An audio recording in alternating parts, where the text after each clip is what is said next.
there, and welcome to this special episode of the West Tigers Faithful podcast. My name is Joe McCord, aka Mac, and I am on my lonesome today because my friend Jared is in Tasmania with his beautiful fiance. I think she's her fiance. If not, she might be about to become his fiance. I was gonna dog this. I was legit gonna no show because I have not had a spare second to plan shit. But you know what? I posted up on X that I was gonna no show, and a whole bunch of people were like, "Wah!" So here I am. I'm gonna do my best with zero preparation to entertain you for the next 30 minutes or so, and hopefully. Afterwards, we will be a little bit more well versed in all things West Tigers. I am going to flick it over now to the music. Enjoy.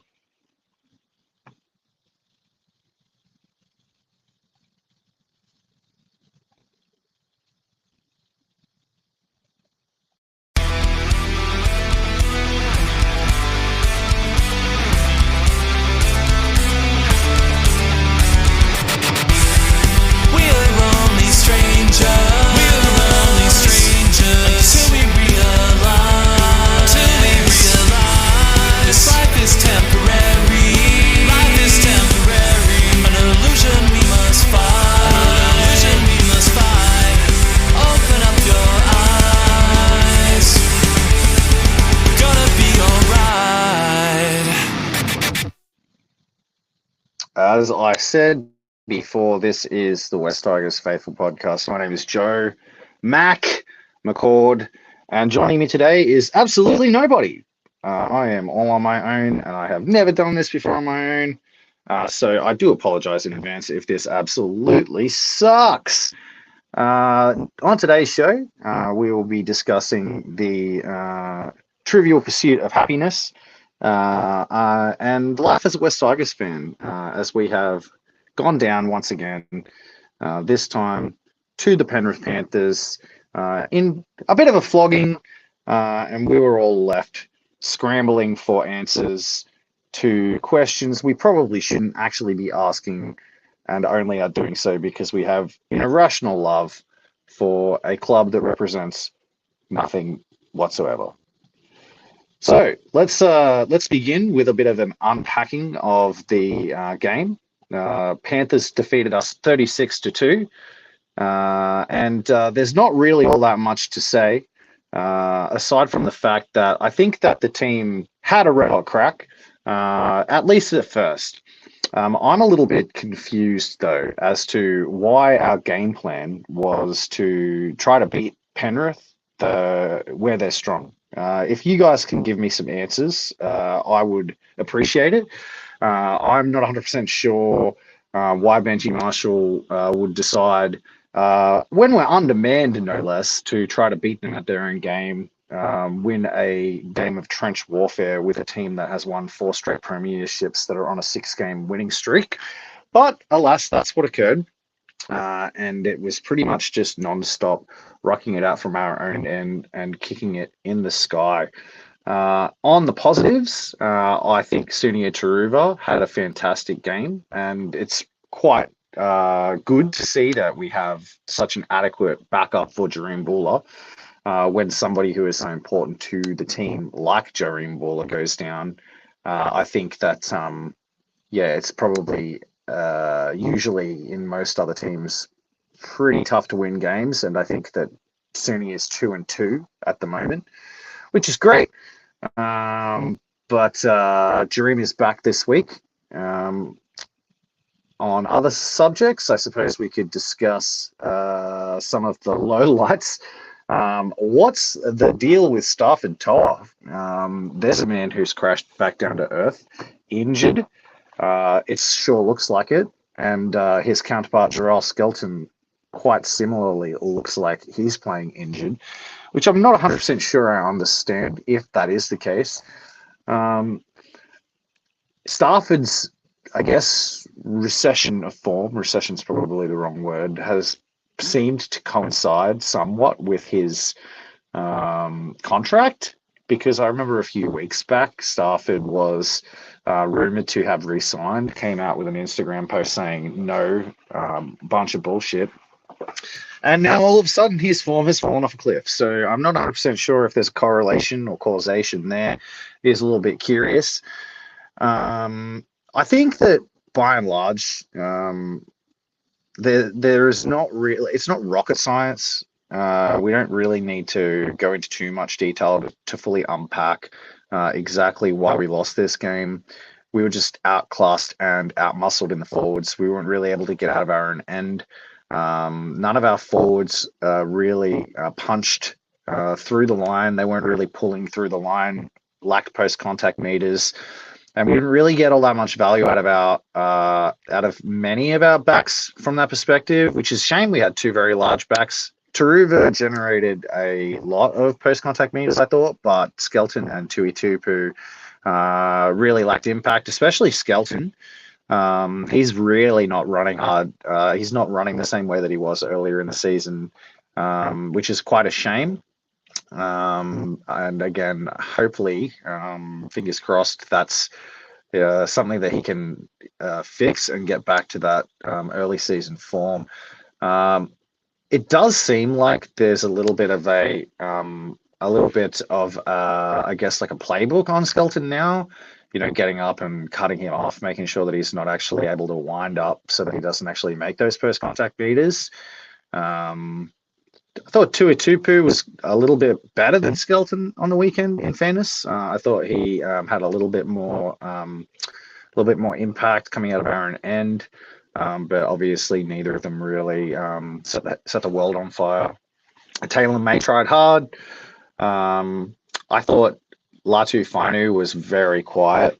I thought Jerome Luai, tried really hard, but again, really failed to make an impact. I don't know if Latu really took a single kick in that game. I don't remember him seeing it. Jerome really, pretty much just kicked and kicked and kicked, and none of his kicks really did much. We didn't really put much pressure on the defenders when they were fielding those kicks. So it was, very one-dimensional. Reminded me a lot of Taylor ball. Wasn't too much to write home about there. I can see we have 2/5 of fuck all people actually tuned in today. I got 5 viewers. Just goes to show who the star of this podcast is. But hey, if you are here, please comment. Make me feel a little bit better about wasting my afternoon here by myself, all on my lonesome, while I waffle incoherently about West Tigers all on my own. This is very vulnerable. Makes me feel a little bit naked. So seeing some comments pop up in the stream is going to make me feel a little bit better. In the pack, I'm not, without having Jared here to kind of control some of my stupid hot takes, I'm gonna like go back to something I said right at the start of the season. I am not convinced about Terrell May. Now, that's not to say I don't think that he's good, and I don't think that he's got value. We really need Terrell to focus on being a pack leader and actually dominating the collision and taking on, the opposite number and actually winning that alpha male battle in the pack. And he's very, at the moment, he seems very Woods-like, and not the good Woods. He's backing into contact, looking for offloads, not hitting the line at speed. And when we've got Twal, Seafarth, Sakar, and Dewey in the pack with him, it's not a very intimidating pack. It's not a very dominant pack. And we saw that play out. Penrith, ran without fear, tackled without fear. And briefly, when Bolle and Fainu came onto the field, they did make a bit of an impact, but it was a bit of a losing battle because even when you look at the bench, they bring on Liam Martin, who had a massive impact, and Patea also had a pretty strong game. Appy continues to underperform. Hopefully we can see some improvement across the board before the end of the season. Otherwise, we're just going to be Going into the off season, asking a lot of questions. It'd be nice if we had a little bit of a turnaround in form, strung a few wins together before the end of the season, so we can enter the off season with some optimism. But signs are not amazing. However, we are on with this week's game. So this week we are playing against the Bulldogs. We are paying $3.57 with Sportsbet, $1.29 for the Dogs. And we have some pretty big returns. Jareem Buller is back, as is Samuela Fainu, and Big Royce Hunt returns to the bench, and that is going to certainly improve our ability to actually win those collisions and to own the middle. In fact, we've gone with a 4 forwards bench for what I believe is the first time all year.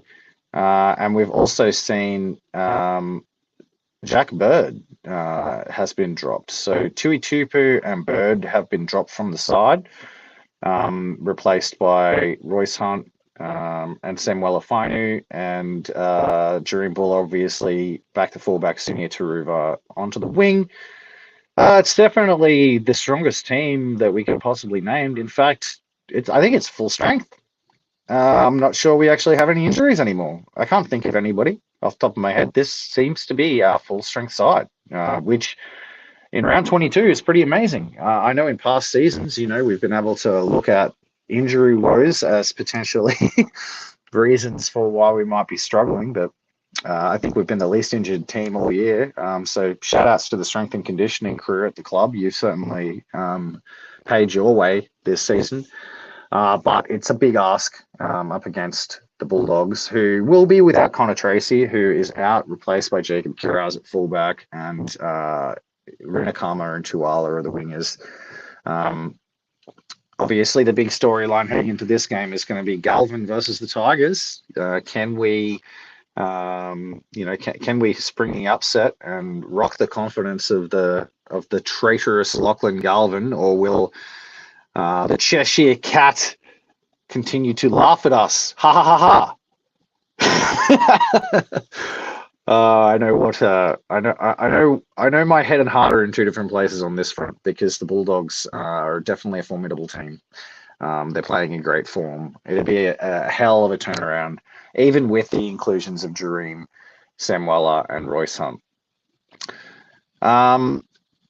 Let's talk about it though. Let's try to come up with a bit of a winning game plan. How do we beat the Bulldogs? Well, first, I think we have to look at our defense. The Bulldogs are definitely a defensive side. They don't beat teams generally by racking up big scores. It's not their modus operandi. I wouldn't expect them to do so here, regardless, especially with us at full strength. I think that we probably need to focus on limiting them to potentially 3 or less tries, and then hoping that we just can capitalize on a few of our opportunities when we usually do not. I think that, if we concede 4 to 5 tries, it's going to be very, very hard for me to see how we can score enough points to defeat them. However, if we can limit them to 3 or less tries, maybe we can win a close game with them. But that being said, we should probably not look to win a grind either, because we will just get grounded into paste. I think that we probably need to probably max out a bit on attack, and actually, really try to actually score some points. One thing that I haven't really enjoyed this season is the lack of attacking that we've done from our own end. It's not really something that I see coming from us very much. And when you compare it to sides like the Dolphins, who really like to attack out of their own end, you can see that, there's a lot of opportunities that open up when you attack out of your own end. Obviously, compressed defenses, players are a little bit slower to get back on side. But then you see down, when they get into the red zone and they're defending the red zone, their defense is a little bit better set. They're spread out. And we don't really seem to try to unleash players from our own end, which is a bit of an issue. Hopefully, with the return of Buller and a full strength backline, maybe we'll see a little bit more adventure in the play. Maybe we'll see a bit more of a spread. We would need to see a big game from Stafford Toa, I think, if we're actually able to win here. But really, it's a tough ask. It is a big pack. You are right. Culture Bergen in the chat writes big bench Terrell to play less minutes. We would hope so. I certainly would like to see it. I think I'd like to see Terrell empty the gas tank a bit more, go a bit harder, and actually, maybe get himself down. I wouldn't get him down to 50 or 55, but at least getting him down to 60 minutes.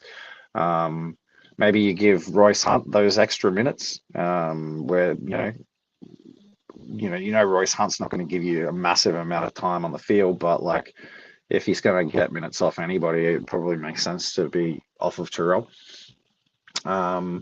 Look.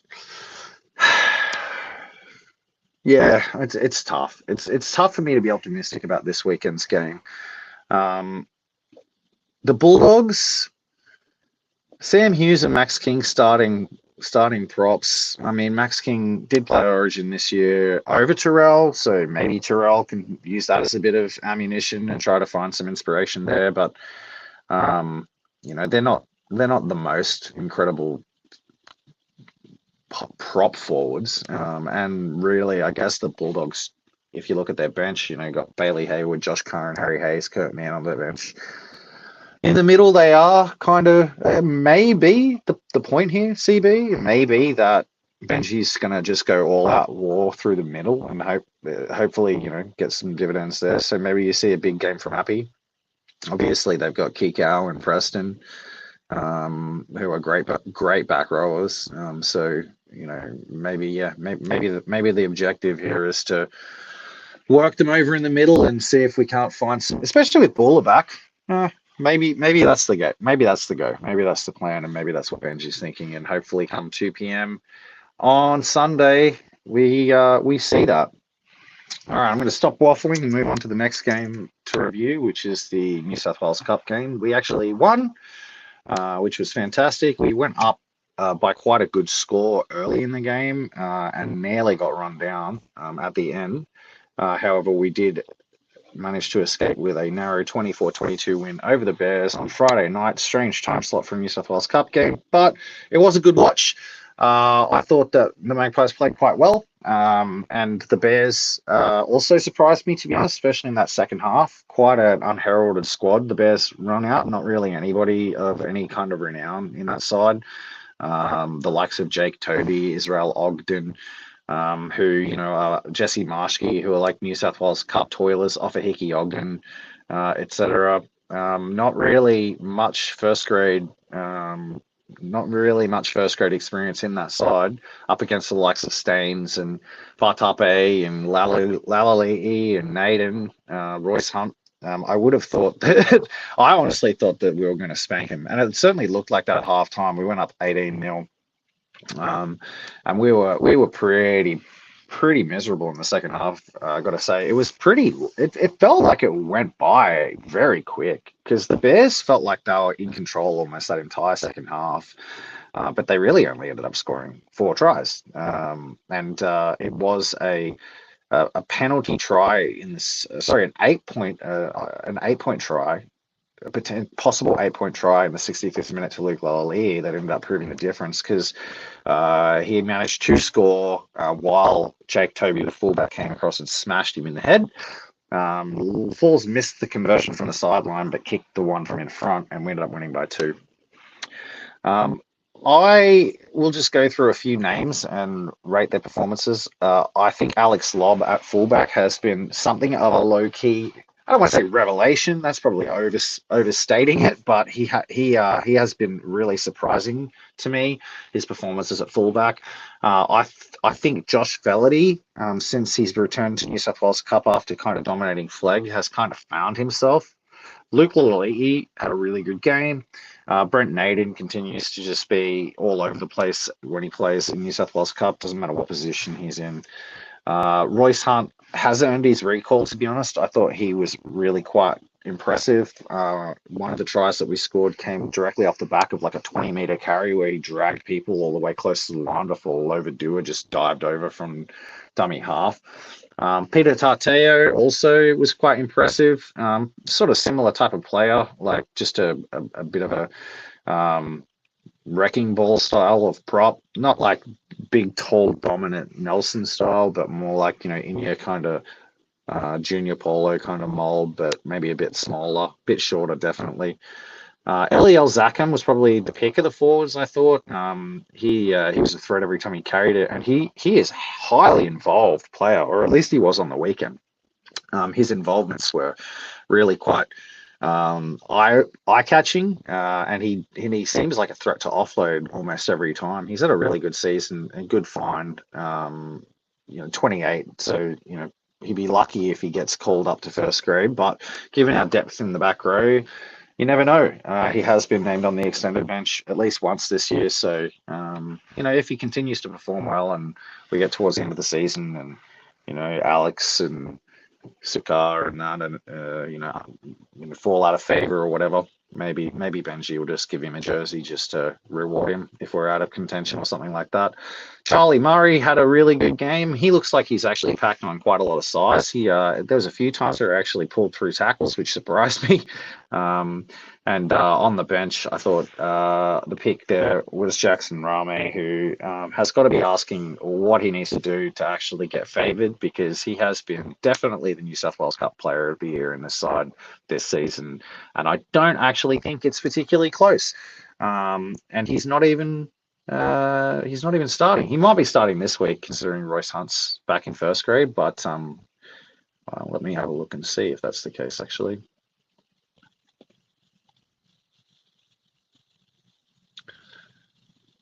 No, he is on the bench again. So this week they're up against the Canberra Raiders, who are in 8th. Have a quick look at the ladder. The Magpies are in 9th, the Raiders in 8th. So with a win, they'll jump the Raiders into 8th. The Bulldogs, who are ahead of them on 21, have a significant points differential advantage over the Magpies. So the best the Magpies can end of the round is moving up to 8th. In the event that the Bulldogs and the Roosters lose, they will be in striking distance of 6th, but they have a bit of a mountain to climb to catch Penrith. Although, even though Penrith have a bye this weekend, Penrith's run home is pretty tough. So this weekend, you've got the Roosters up against the 12th place Sea Eagles. So Roosters would be favoured. The Dogs are up against the 4th place Jets. So the Dogs might go down. So it is an important game for the Magpies and the Raiders too, obviously. Both sides still in with a shot. I would say it's a massively realistic shot, though. It would require the Magpies essentially to win out, I think. Next week, the Raiders are up against the 2nd place Dragons, which is good. Panthers have a challenging match against the Jets, and the Magpies have the bye next week. So if they do win this week and then they get the bye next week, come the week after, they might be actually in, the whole complexion may change. What else we got? What's the Roosters in round 23? The Roosters play the Rabbitohs. Okay, so the Roosters have a bit of a gimme there. And then our run home after our bye is actually not too bad. So we've got the Rabbitohs followed by the Dogs. So that'll be a big game because both sides will hopefully still be in contention at that time. And then the Magpies play the Roosters, who are again close to in contention. So, I mean, it's an interesting run home. We've got the Rabbitohs, which we should beat, and then we've got pretty much destiny games against the Dogs and the Roosters, who, if we manage to beat both of them, we'll be beating teams that are right there in contention with us. Meanwhile, the Panthers play the Warriors, the Dragons. So they play the Warriors, who are first, the Dragons, who are second, the Jets, who are fourth, and they have a bye. So the run home after the bye for the Panthers is really tough. So, yeah, who knows? We might actually be lucky and see our New South Wales Cup side in the finals. They certainly have the run home, and their competitors have worse run homes to actually make a fist of it. But this week they are up against Canberra, who do have a pretty good side. Even though Canberra are running eighth, fullback they've got Chevy Stewart and they've got Pasami Solo in the back row, Jordan Martin on the bench. Canberra's side is not fully named yet either. They're missing a centre. They're missing the 7, who's probably Ethan Sanders. Yeah, it looks like they've just got a few names that they've just not added to the New South Wales nswrl.com.au website yet. We've got Heath Mason back at fullback. He missed last week and we had a win. Isaac Tuichupu obviously returns.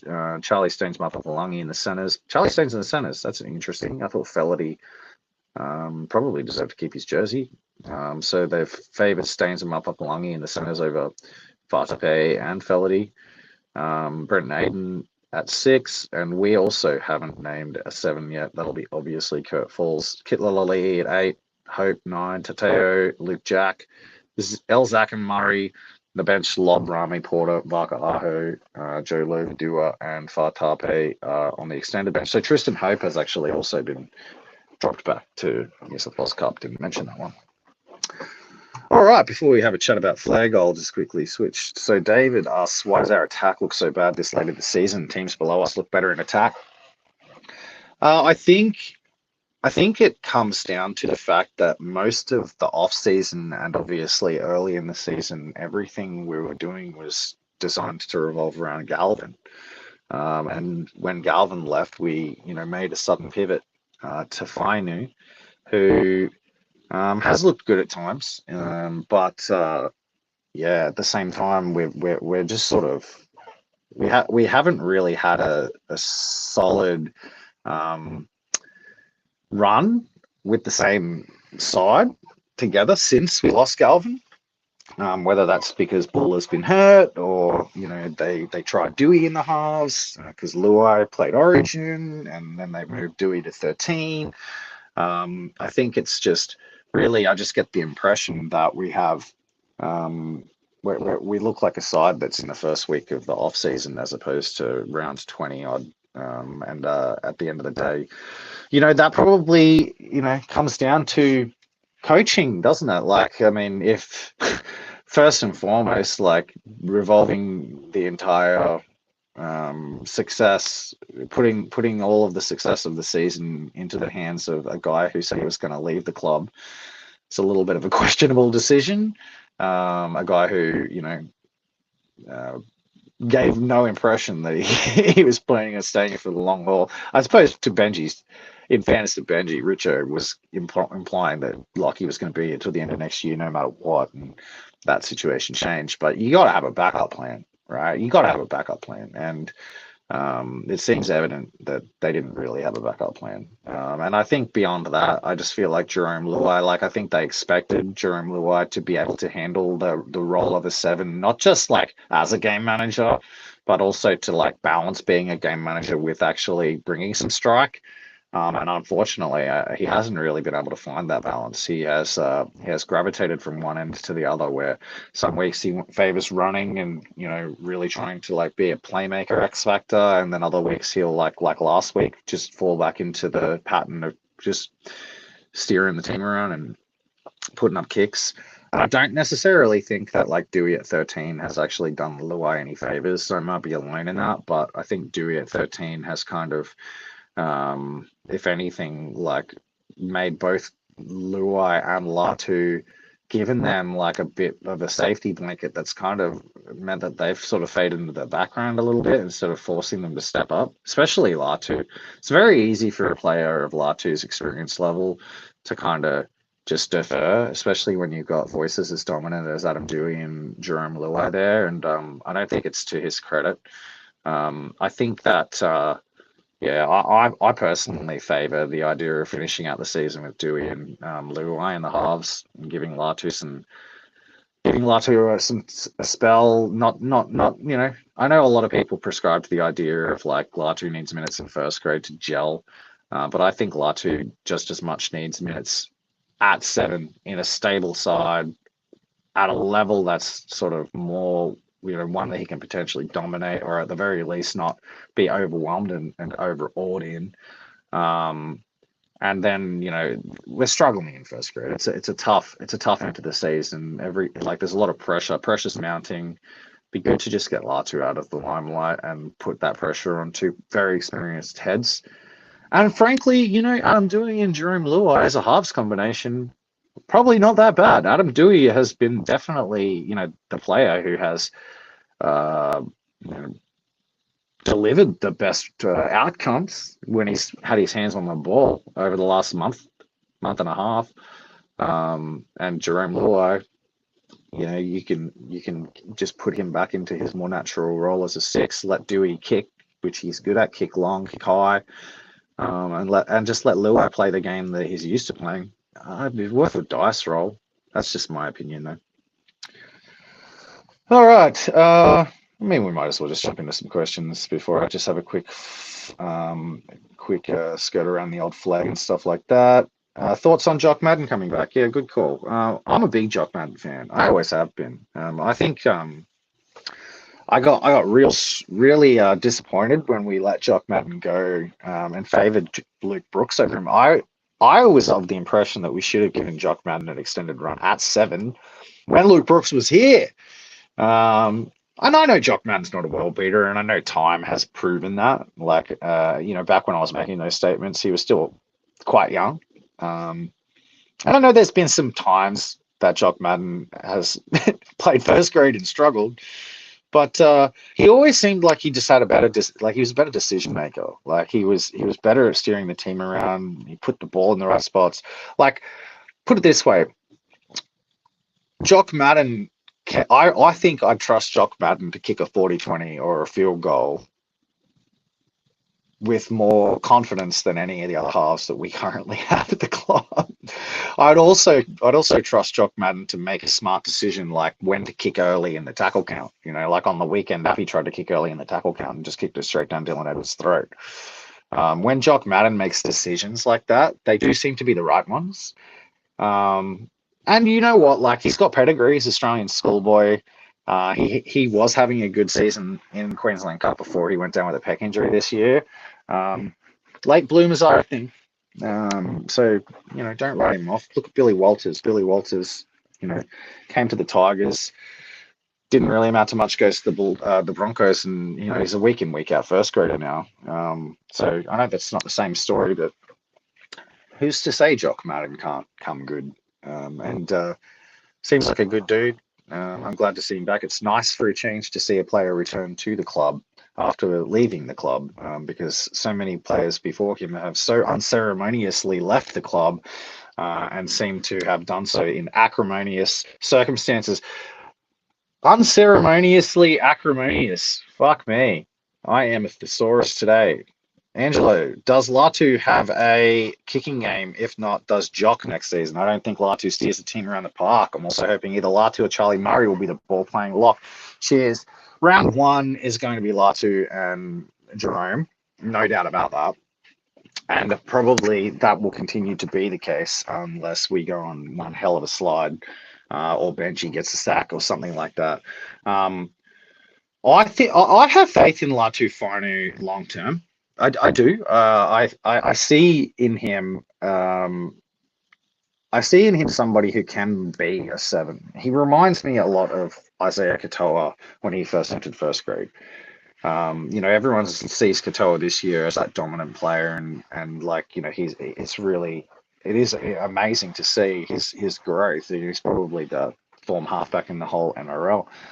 But in his first few games in his first season, he struggled. He came in and out of games. He showed signs, but he was, for the most part, just really didn't quite understand how to make an impact. And Latu looks like he does all the things right. Like, he's got the right swagger, and he carries himself correctly, and he has a good part. Like, he's got obviously good traits. He just hasn't figured out how to put it all together yet.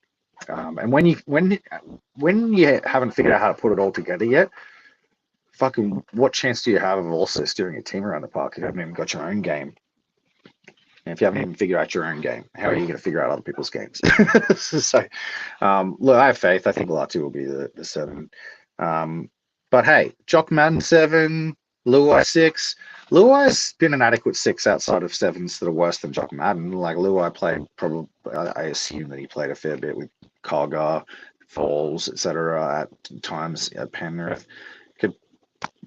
Could do worse, but I very much doubt that Jock Madden will be the starting 7 next year unless we have injuries. And look, I know I just sort of said a lot of positive things about Jock Madden, but if Jock Madden is our number 1 starting 7 come round 1 next year, or for an extended period of time next year, I don't believe we will be doing very well. So I certainly hope that Latu comes good.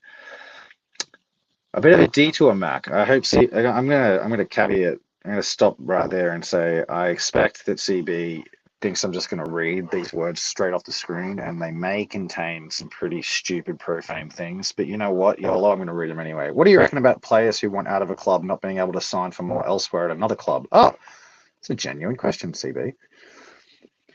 Like all systems, I'm sure there's ways to rort it. But do you think it would mitigate some of the dollar chasing that takes place in the NRL? What the fuck? This is an essay, brother. Sorry, the comments have a character. They would likely fight back against player managers since they will be no better off, even though the managers may get incentives to do so. Player signs with Club A for $500K for 3 years. In his first season, he wants out because Club B offers a 2-year contract at $900K. He can leave but cannot sign for more than $500K for those 2 years. That would, well, that's how it works in the NFL, I think, CV. Like you sign a contract that like you're under contract, right? I think what it comes down to is that the play like in NRL, the players have heaps and heaps of control, and it's because of their union. The RLPA is very effective. The RLPA also, I believe that the agents are represented by the RLPA. So it's, yeah, like I think the union has basically just got way more power. And there's, obviously a conversation to have about that. I'm not going to go live having a conversation about unions versus fucking businesses. That's not actually, you know what? Fuck it. Let's do that. Let's have that conversation. Are you pro-union? Let me know in the comments. Are you a union guy or are you a corporate guy? Let us know in the comments. Me, I'll give you 2 guesses. I am a company man, baby. I'm all about the company. Cha-ching. Nah, I'm just kidding. I'm actually not. But don't tell my bosses because I'm currently using their equipment. Look, at the end of the day, yeah, you did, man. I thought you were going to say something. Can you actually give me something, pop up something on the screen that I can read that's actually absurd? That'd be really nice. I'm sure you can come up with something really good. It's a good idea, but fat chance getting it across, bro. Like when we're in the situation that we're in with where the players have so much control, and I don't end it anytime soon. Short of another Super League war, but I don't know, that sort of solution just feels to me like the sort of thing that would just get kiboshed by the players. Yeah, Clint Newton, maybe he's going to war with Big Ant Studios, player likenesses, apparently. Let's go after an indie developer that's only got the contract to do the NRL because the NRL's too poor and poverty-stricken to pay EA or 2K to make them a real game. So let's get mad at the indie developer studio that made no other games in history that anybody's ever heard of. We've got a RLPA boss who has that much time on his hands and has that much appetite for being a dickhead. It just goes to show the situation. Today I'm wearing black underwear. All right, let's talk about Jersey Flegg. Jersey Flegg side had a win. Did they? No, it was a bye week. Let's not talk about Jersey Flegg. Let's talk about NRLW. So that game was only the night before last, and they played good. It was a good game. It was a highly competitive game between the Sharks and the West Tigers women's, but they unfortunately went down. Man, it's tough to see them winning a game if they didn't manage to jag that one. They've been so close in so many games, though. It's kind of like I'm conflicted because part of me looks at them and just goes, "There's just not enough class. They haven't got enough speed, size. They get bullied. They can barely get out of their own end." But at the same time, man, they're spirited. They really try very, very hard. I think that and in that sense, you would expect that they'll ambush a side at least once this season. Like some other team will show up and just not bring it, and we'll beat them. But at the same time, I think that they've been overlooked by every team they've played, and those teams have still managed to just eke out a victory. So it's tough. Want to shout out a couple of people though. Keezy Apps is having the best season she's had since she's been at the Tigers. It's just a shame we don't have enough class around her to actually. It's just a shame we haven't got enough class around her to take advantage of what she's bringing to the table. 207 meters from 20 carries on the weekend, in the back row, no less. I thought Sarah Togatuki was good too. Surprise, surprise, the two rep players that we have in the side are the two best players. Shout outs to the rookie winger, Caitlin Turnbull, who came to us from the Parramatta Eels SWRL Premiership side. I think that was the case. Or Wenty Magpies. One of the two. I don't know what they're called in that league. I think it might be Wenty, or it was. 6 tries she scored this season now, which has her at the top of the NRLW try scorers list in a side that has scored 10 in total. So she has 60% of the total tries the team has scored. And she's not just falling over the line either, to be honest. The 2 tries she scored on the weekend were both really classy. So shout outs to Caitlin Turnbull, a real highlight of the season. And you know what? That's pretty much it for football. So if you guys want to just ask me a few questions in the chat, and then I'll wrap up and I'll put this whole solo Mac week behind me. Acknowledge me, lather me in praise in the chat.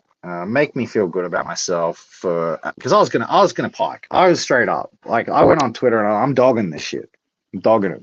But you know what? I jumped on here with no script whatsoever, and I think it's been all right. I've heard worse podcasts. I managed to speak pretty much non-stop for 46 minutes. That's pretty impressive if you ask me. CB, thanks for the question. What's the strangest encounter I've ever had with an NRL personality? Actually, I have a pretty good story. So many, many moons ago, I was in the Treasury Casino in Brisbane. And I was, on it with a couple of mates. What would have this been? I'm going to say 2010, maybe 2009. And I stumbled up to a blackjack table. There was a dude there playing on his own. And I just sat down. Didn't really, ask or anything. I just sat down and just started playing blackjack. And I was drunk. I had no idea how to play really. Not that anybody does because blackjack's a scam, but I was struggling, and this dude starts giving me tips. He's literally telling me what to do. He's like, hit whatever, and I started winning because he was telling me what to do, and I ended up winning a fair bit. I'm not talking thousands, but I got my money back and then some a little bit. I was like, "Oh, thanks, brother." Grabbed the chips, stumbled away, and then my mates are standing about 6 feet behind the blackjack table, and it's like, "Here's your form playing blackjack with Carmichael Hunt." I'm like, I turn around and I look over, and the dude it was fucking Carmichael Hunt the whole time, just sitting there, just coaching me how to play blackjack. And what I didn't notice was he was flanked by goons, bro. On multiple sides of him, he had these big fucking Tongan-looking motherfuckers flanked him. I go back over because I was like, I wanted to say thanks and actually, I missed my opportunity to fangirl out over Carmichael Hunt. And as I walked over to speak to him, one of the Tongan blokes just stood in front of me and just goes, "Fuck off." And I was like, "Oh, sorry, brother," and just walked off. So that's my story.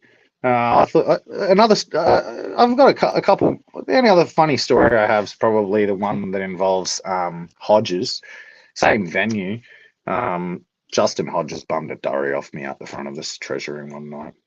Yeah, it's not the most amazing story ever, but he bummed a dart. Justin Hodges. That was the night that I realised that footy players are peoples too. What do we got, Mac? I reckon you should do a joint show with the Tiger Town boys. They're here in Brisbane Vegas while Rudy is away. You know what? It's interesting you say that, David, because I was actually going to invite them too. I actually don't know if you know this, David, but the Tiger Town, Toby from Tiger Town went to the same school as me. We're from the same town, same age, same town. Even have similar friends. We have mutual friends. We weren't ever close ourselves, but yeah, like some of my absolute closest friends here are his high school buddies, which is quite ironic that we both decided to just go make Tigers themed podcasts. Some might say that it was Toby that inspired me. You're an inspiration, Toby Burke.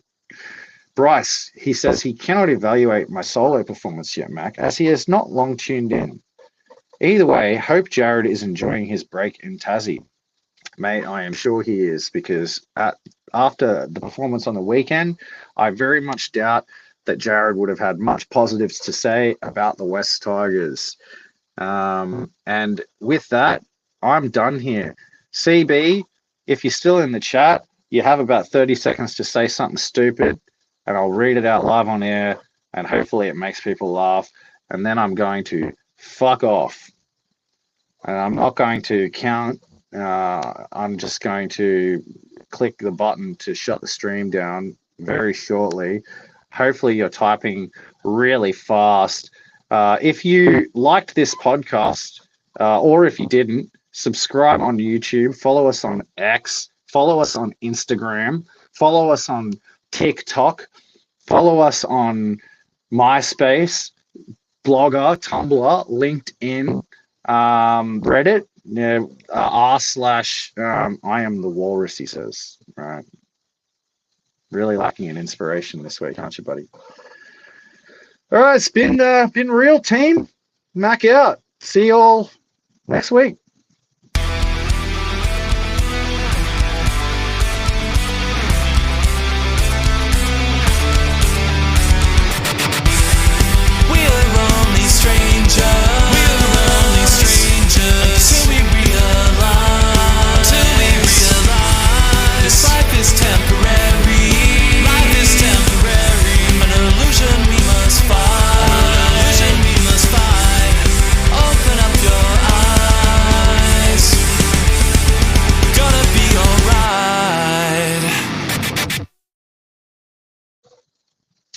Look, I'm still here because I decided before I wrapped up to regale you in some quantum philosophy, just to smooth you into the rest of your Tuesday evening.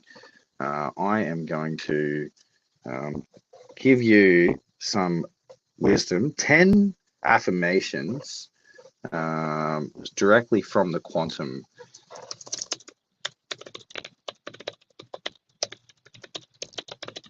For your listening pleasure. Affirmation 1. I am the observer and the architect. My focus determines the form of my world. Affirmation 2. My beliefs are the quantum code that collapse infinite possibilities into lived experience. Quite so. Number 3. There is no universal truth I must conform to, only the truth I choose to embody. I like it. Number 4, I shift realities by shifting the beliefs I empower with attention. Attention. Number 5, all conflicting truths can coexist. I do not need to invalidate others to validate myself. Think about it. Number 6, what I focus on becomes my truth. What I ignore loses form in my experience. Ignore it, and it doesn't exist. Number 7, my current reality is not fixed. I can step into any version of myself by tuning my consciousness. You got something about you hate, you're guilty, you have a personality defect that sucks, just wake up tomorrow and don't be it anymore. Easy. Number 8, I give myself permission to reject external frameworks and author my own reality. Number 9, each moment is a quantum choice point. I align with the timeline that serves my highest joy. Not lowest, highest joy. And number 10, I am both the wave and the particle, potential and presence, playing in a field of an infinite becoming. Infinite becoming. West Tigers, faithful, Mac out. Enjoy the rest of your week.